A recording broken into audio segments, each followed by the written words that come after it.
Welcome to Scoop World Order. It is +1 Monday. We're getting it in today. We have a fantastic show planned for you guys. We're going to talk a little bit about the quarterback race, talk about Dominic McKinley, who's going to commit this week, and also our concerns for the 2023 season. There's some stuff we haven't talked about that we're going to get into. Really excited about this show. But as always, we appreciate you guys joining us. Again, we are growing like crazy. Thanks to you guys. Thank you guys all for tuning in. If you enjoy this content, please leave us a like. Click subscribe and click that little alert bell. We know that you regulars like to come in here, kick it with us, and send us some questions over there. We're going to take some questions today. If you do a super chat, it is automatically an answered question. So if you guys have something you're dying to know, throw us a super chat. I mean, we love those. They're fantastic. They're great for the site. We appreciate that so much. And thank you guys for your generosity. And if you guys want the best companion there is for Ohio State football, join BuckeyeScoop.com. Our message board is absolutely bonkers right now. Nonstop new topics, talking about the quarterback race, talking about what people are betting on this week, talking about who's getting moved around or cut in the NFL. Absolutely crazy, but it is fantastic, and we're really excited to have all of our new members on BuckeyeScoop.com. We'd love for you to join us. If you guys haven't been a part of a message board community, it's a special place. We have some fantastic people on there. Some of my best friends have come from there. I think you guys will really enjoy it. It's a very clean experience, and we have great people on there. So I'd love for you guys to join at BuckeyeScoop.com. And as always, shout out where you guys are watching from. I love seeing where you guys are watching from. I've seen Portsmouth. I've seen Naples, Florida. I've seen Youngstown, Ohio. So shout it out. Put it in the comments. Let us know where you guys are watching from. With that being said, I'm going to talk to the home, or Mr. Nevada Buck, who is from the home of the Little League World Series champions from El Segundo. Mr. Nevada, how is it? Did you have, I know they probably can't do champagne showers when they're like 8 years old or whatever. Did they have like chocolate milk showers? Did you greet them at the airport? Did you take them to Chuck E. Cheese? How excited were you about that win? And are you equally excited about the 2023 Buckeyes? Yeah, very excited. Been talking with a lot of the parents, and they're going crazy, and just so much fun with that. But yeah, equally excited about the Buckeye season coming up, counting down the days. It's this is the best time of year. You've got these early betting opportunities during the college football season.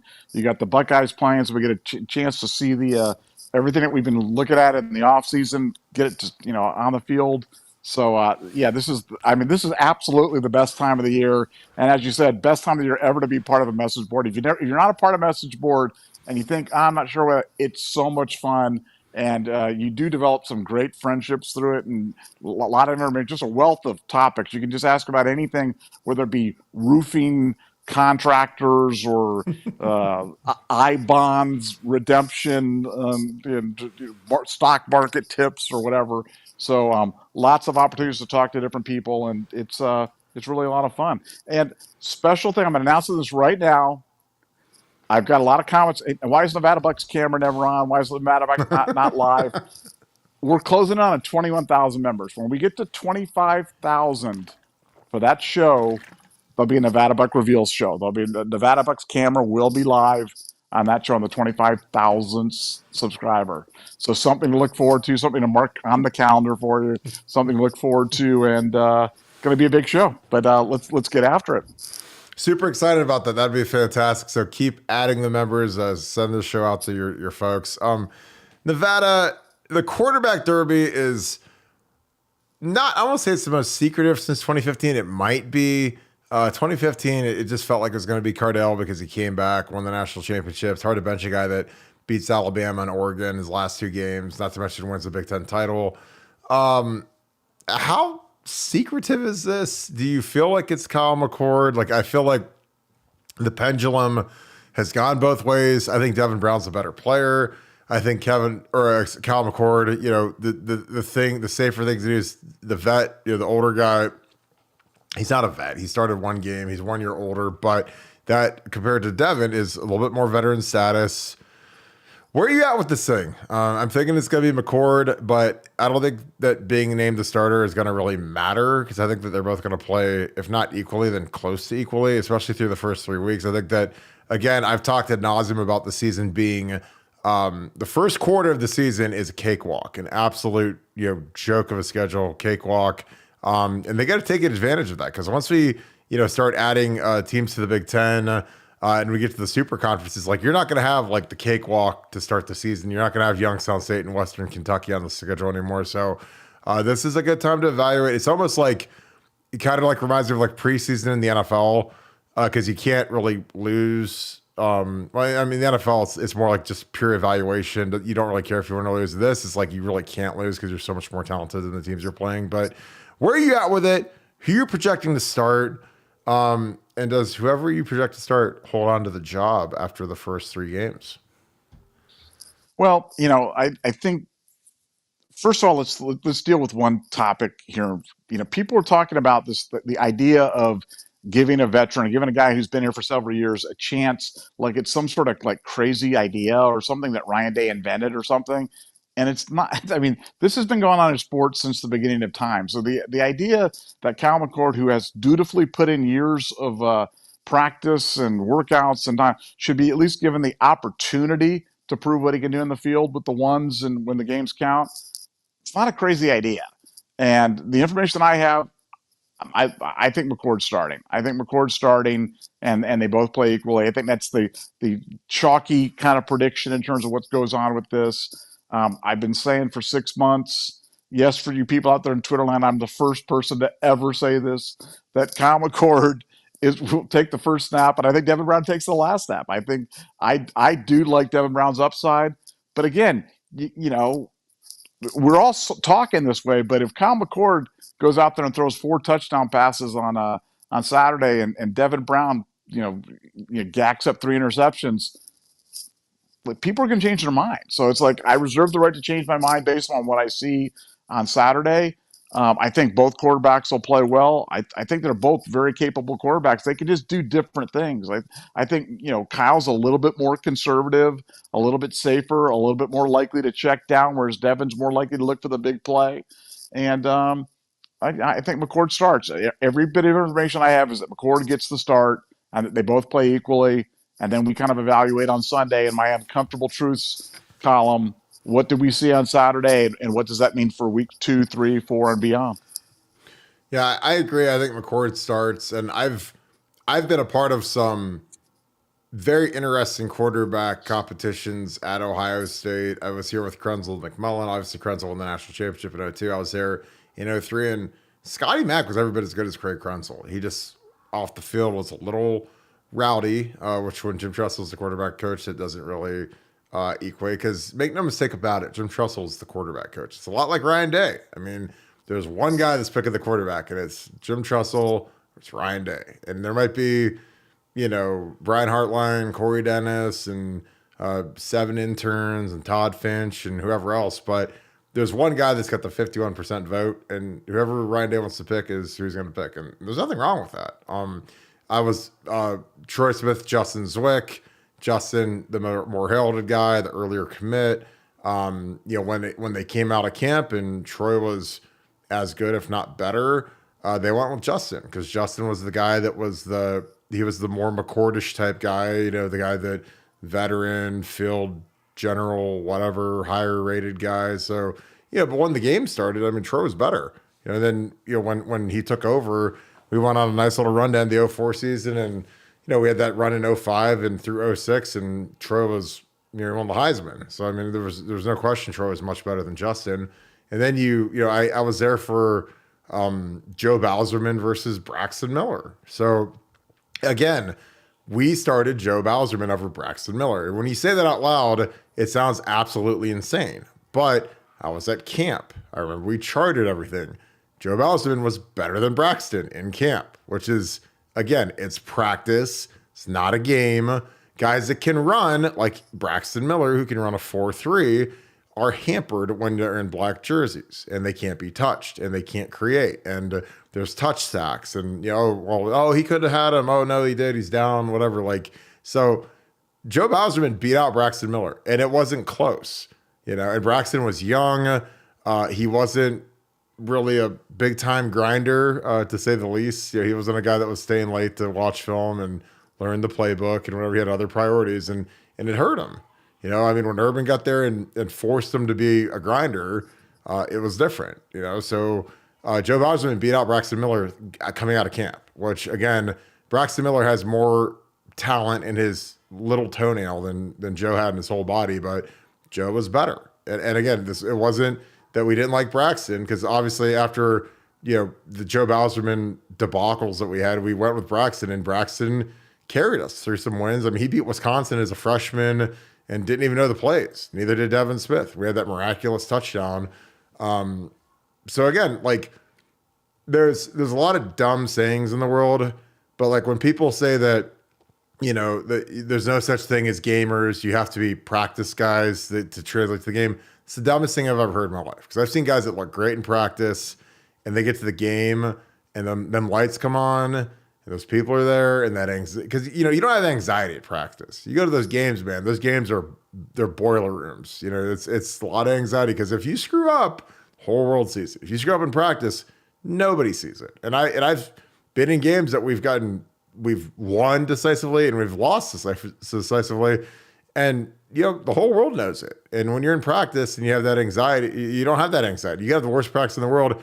Nobody knows. That's kind of the beauty, and that's why it's called practice. So, Braxton Miller, massive gamer. Terrell Pryor, massive gamer. Terrell Pryor might be the best gamer in the history of Ohio State. Like that kid, and he was like a good practice player, but man, when them lights came on and TP had it, I mean, he was, we're going to play Arkansas. I had zero fear of Arkansas and Michigan and everybody else that we played because of Terrell, because he was a gamer. So, it'll be interesting to see when these lights come on.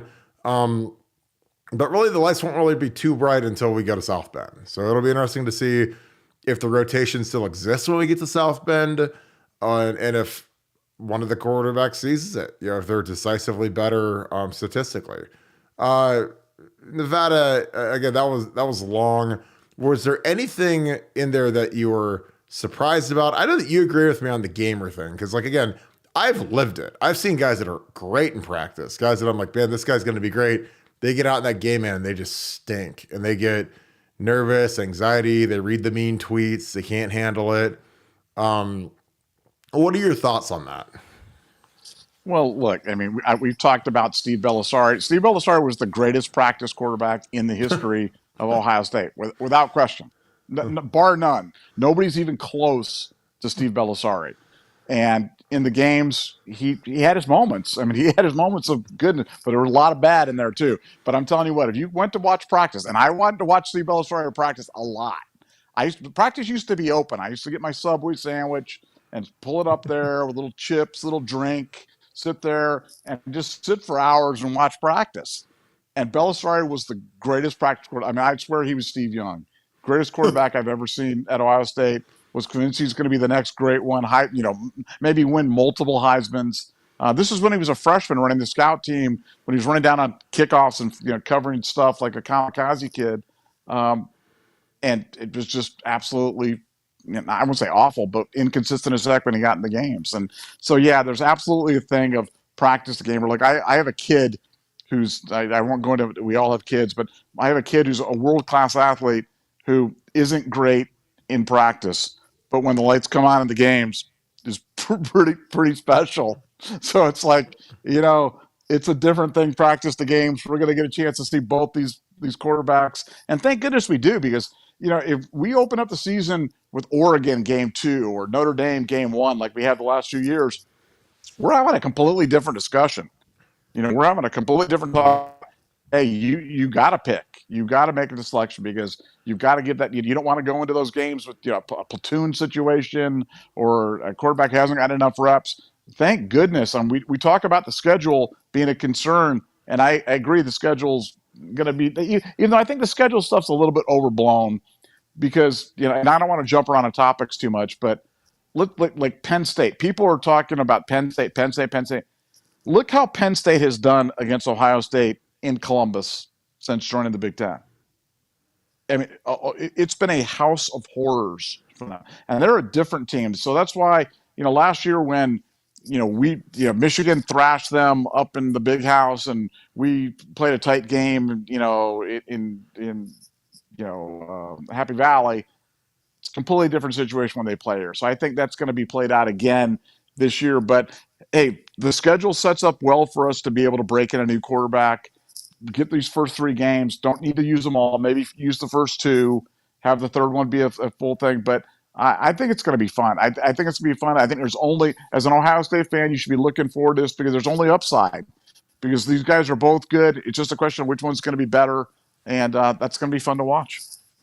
Yeah, and I mean, it forces these guys to be on point. I mean, these guys better be staying late, watching film, getting with their guys, getting organized. I mean, again, there's no, you can't leave any stones unturned when you're trying to win this race. You got to take care of yourself, take care of your body, take care of your throwing shoulder, like have great practices, have great practice habits. Like, they live in an era now in college football where it's never been easier to be great because they don't have class and they have online classes. So they can go to the facility all day.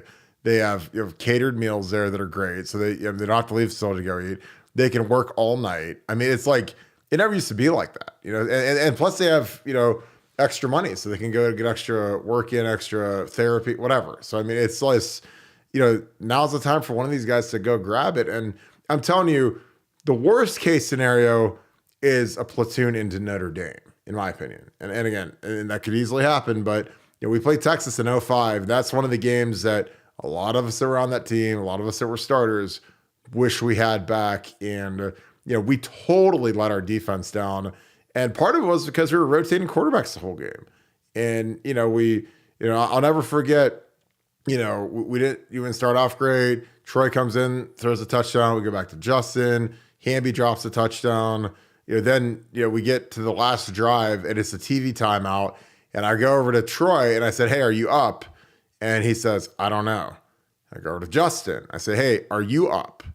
"I don't know." So we're like in the TV timeout with like 3 minutes to go in the game to go beat Texas. They just took the lead on us on that Lima Sweet catch. And neither of our quarterbacks knew who was in the game. That was a disaster. That was terrible. And I mean, it's not fair to those two quarterbacks. And obviously, Justin went in, he fumbled, they scored. Then they put Troy in for a drive. He got sacked or he gave up a safety, so it ended up being like 25-22.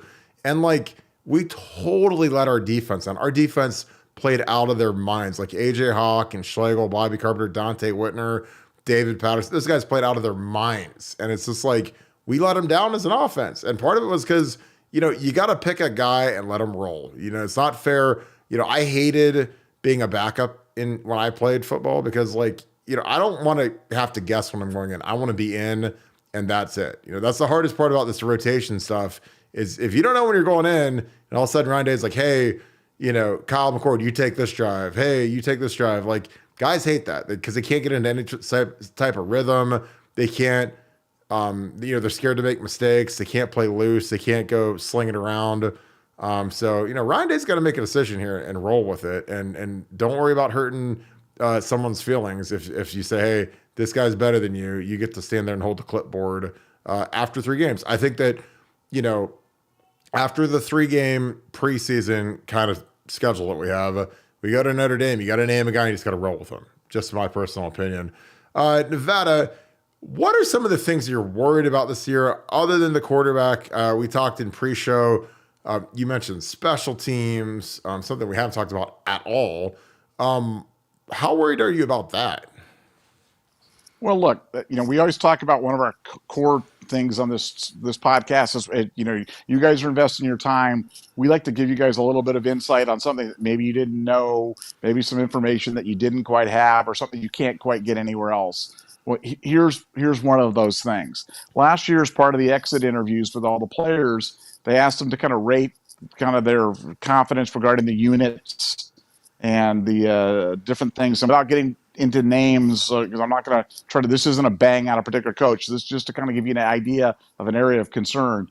The lowest area that was rated was special teams. And that's just a fact. That happened. And you think about last year's, the final play of the season for Ohio State was a special teams play. The turning point of the Michigan game, in my opinion, was a special teams play. And, we talk a lot about offensive line. We talk a lot about quarterback. We talk a lot about the $2 million man, Jim Knowles. But special teams, and, we've got a new place kicker this year, Parker. You can't miss Lewis. And I hope that we're okay. I mean, I hope that we're okay because Place kicking never matters until it matters. And I'm a little concerned about our special. I'm not worried about our punting, but our place kicking. Don't have a guy that's ever kicked for Ohio State before, and our special teams, coverage units, punt return units, punt block units, weren't great last year, and choked at the biggest moment. So for me, right up there with quarterback play is special teams play, and I think it's something that I'm going to have to see some massive improvement on this year, uh, because like I said, it makes up a significant a higher number of your snaps than you think are special teams plays, and you can't afford to be getting beat 10 yards, 12 yards, 8 yards at a time on that, because that adds up to points, and that's the difference in these. I mean, look, the difference in a national championship this year or last year was a 48-yard field goal. And we've got to be, last year, as much as I hate to say it, Michigan's kicker was better than ours. Michigan's kicker was automatic. He bailed him out against Illinois. I mean, that guy he had a funky helmet on. He looked like I'm not sure what that helmet was, but boy, he could kick. And we need kicking is just one of the aspects that I'm just going to be watching. Let's watch those. See if we're splitting the upright on the extra points. Let's see if we're looking sharp on these field goals when we do have to take them. Because special teams don't matter until they matter, and I hope this year that we're special. I mean, I think last year we had arguably the worst special teams in Ohio State history, just because special teams are so irrelevant now because, you can fair catch kickoffs, which everyone does now, so you don't really have to cover kickoffs anymore. A lot of punts get fair caught. The way we do our punts, we sky punt. The gunners run down and scream at the returner. They scream every nasty thing in the world at them, try to give them a fumble. So we don't give up a ton of return yardage, and so basically like half the kicking game is irrelevant now. The punts are just basically fair caught by how we do things.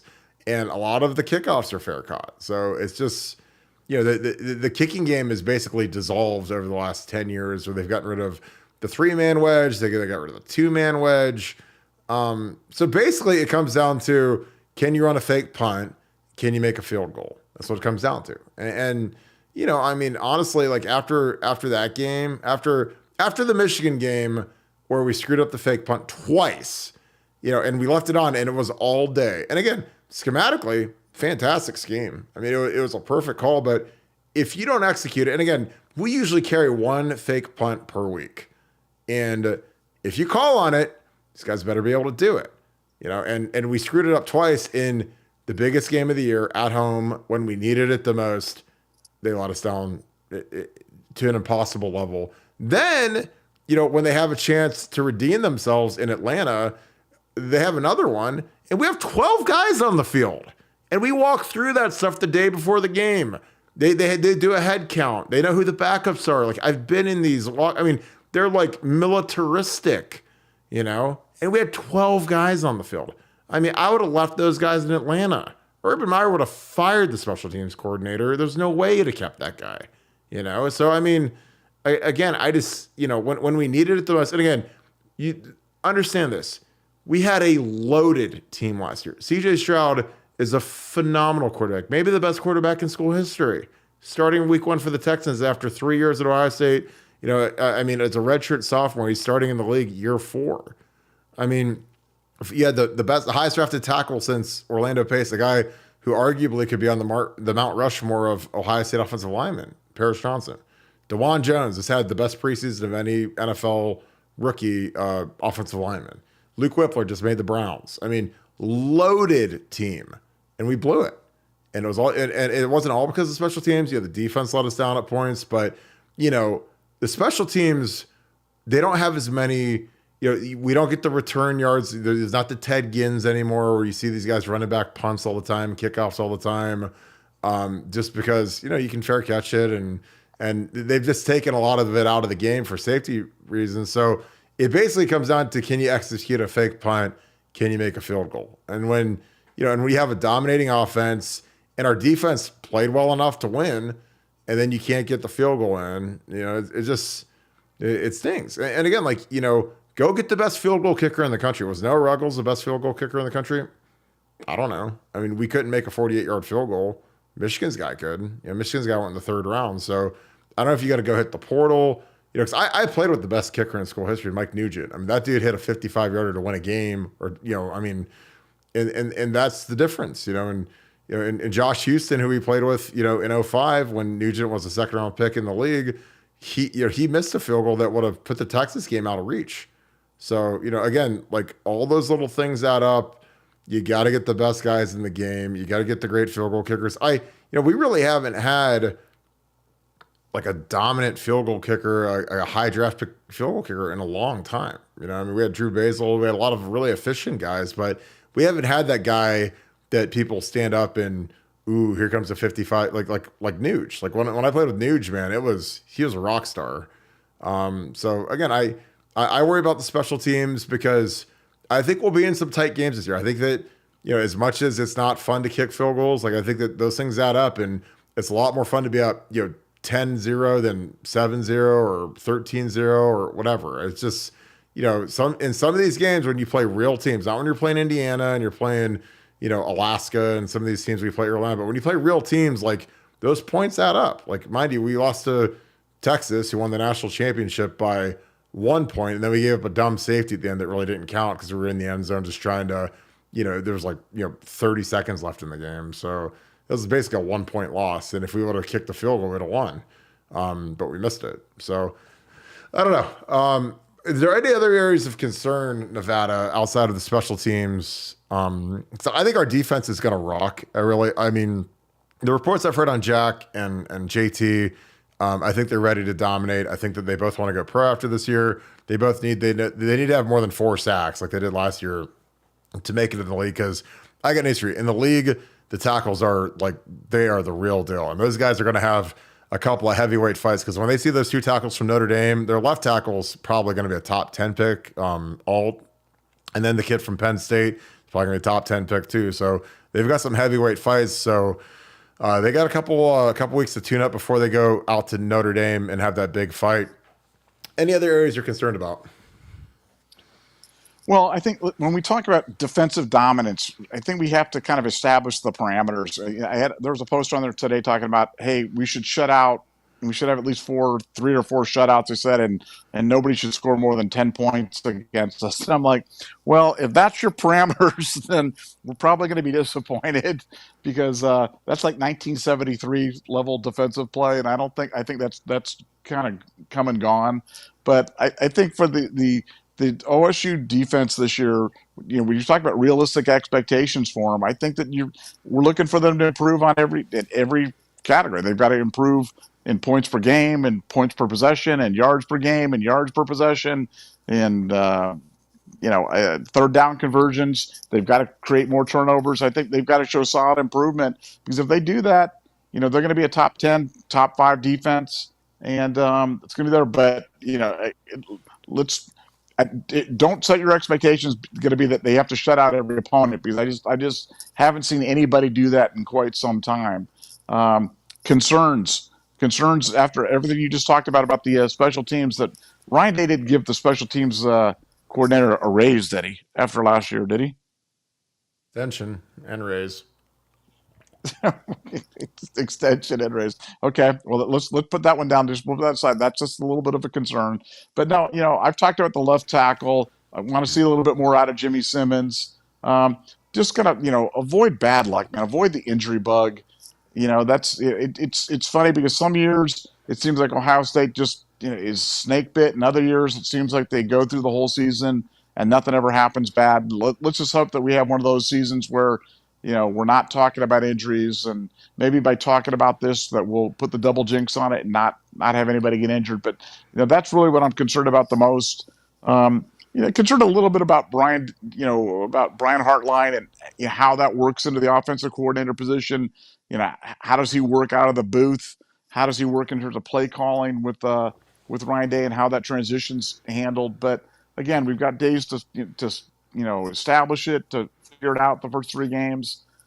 So don't really have a lot of concerns. And again, I'm not as concerned about the schedule as some people I'm not that worried about Penn State. I'm not that worried about Wisconsin. I know other people are. I'm sure that we'll have some hiccup along the way where somebody will play us tough. It always has been that way as long as I've been watching Ohio State football. But gonna have to get a little lucky and win a close one, and maybe have a field goal kicker line up a 55-yarder like what was that against Marshall or something like that when Nugent Oh hit that yeah. one?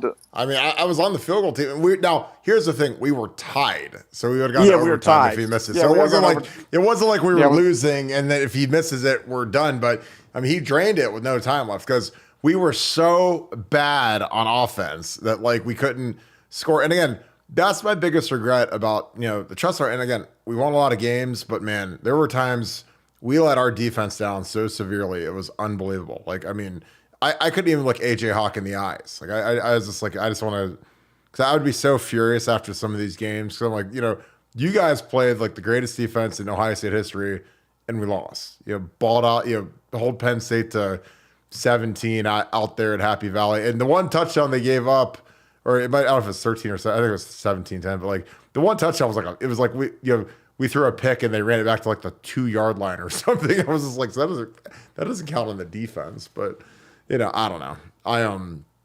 Yeah, it was, yeah, like I said, Nuge was like the ultimate weapon because, if you put Nuge in like this offense, we'd score. There's no one would touch us in scoring offense because if you get on the other side of the 50, he can hit it, and we knew that. And not to mention, something I loved about Nuge, guess what he did with every kickoff? Kicked it through the end zone. There's no returning, and we don't do that anymore. Now we do the cut kickoff where you got to kick it down in the corner and a guy like Saquon can run that back, but we used to just kick it out of the end zone, which is like basically like a free play every single time you did it. But I digress. What else you got, my man? Well, no, I think looking forward to the depth chart coming out. I mean, the depth chart should be published shortly, and we'll get a chance to kind of take a look and doing a depth chart analysis in terms of seeing what they're saying, seeing what they're meaning, and see kind of if there's any surprises on it. I think that's going to be great. It's always great fun, but I think especially in 2023, it's going to be really high drama, and I can't wait to see that. Well, I might actually have to make one. We'll see if they actually put one out. Because I mean, sometimes they don't put one out, and it'll be interesting to see who's the real third tackle. Is it Luke Montgomery? Is it Fitzpatrick? Is it Zen?